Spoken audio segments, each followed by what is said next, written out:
নমস্কার বন্ধুরা, তোমরা সবাই কেমন আছো? আশা করি ভালো আছো। আমিও এই গয়নাগাটি নিয়ে বসে আছি।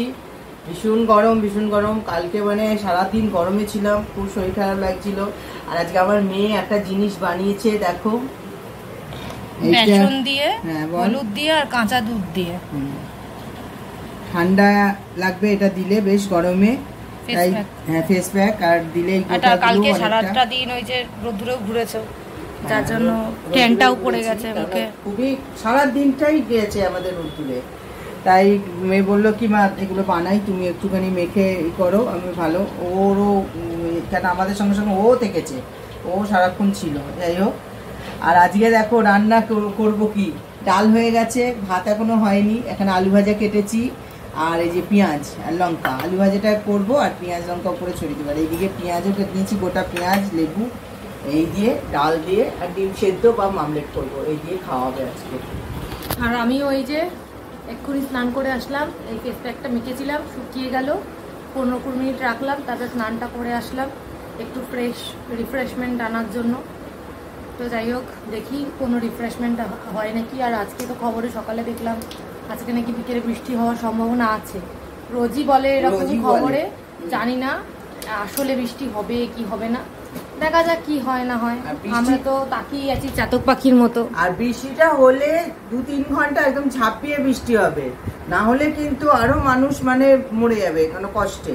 কেন যদি বৃষ্টিটা হয়, জলটা মাটিটা না ভাবে ভিজলো, তাহলে কোনো লাভ নেই। কেন ওই যে একটা গরম ভাপ উঠবে, ওতে আরো কষ্ট হবে। 2-3 ঘন্টা একদম ভালো বৃষ্টি হওয়া দরকার, এটাই হলো ব্যাপার।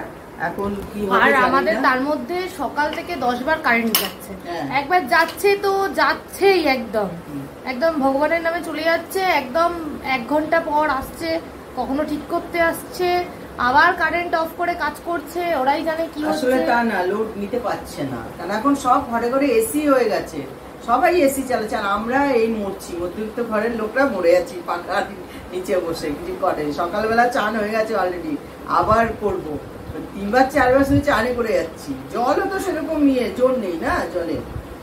কালকে এসে তো আমি তো খাবোই না ভেবেইছিলাম, শুয়ে পড়তাম, তাও বাবা বললো না অল্প করে দুটো আলু সিদ্ধ দিয়ে ভাত খা। সে অল্প করে ভাত একটু খেলাম, খেয়েছি, শুয়েছি, আর শরীর মনে ছেড়ে দিয়েছে। তারপরে তো মারা তাও একটু বেরিয়েছিল, আমি তো আর বেরাইনি কিছুই না। এই খেতে বসেছি, দেখো এখানে আলু ভাজা নিয়ে নিয়েছি, আর এখানে পেঁয়াজ নিয়েছি, ঘি নিয়েছি, নুন আছে আর ডিম সেদ্ধ। আর ডাল টাল কিছু নিলাম না, এটাই বেশ আরামের খাবার। তাও কি ঘুমিয়ে পড়েছিলাম, এখন 5টা 15 হয়েছে, এখন খাচ্ছি। চলো,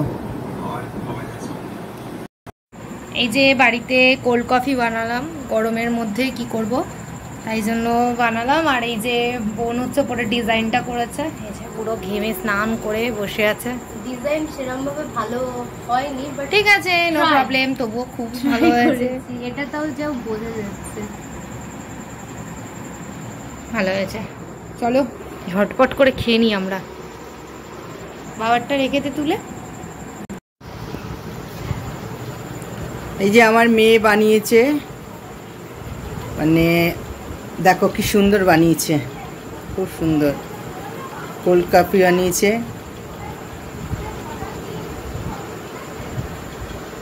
কি সুন্দর বানিয়েছে, দেখো, দারুণ হয়েছে, দারুণ। এখন একটু খাবো, এখন খাই। বাবার জন্য রেখেছিস তো, তোরা খেয়ে নিয়েছিস দুমন? হ্যাঁ, এই যে গ্লাস রেখে দিয়েছে, খেয়ে দিয়ে গ্লাস উপর করে রেখেছি ধুয়ে। আর এবার আমি খাবো।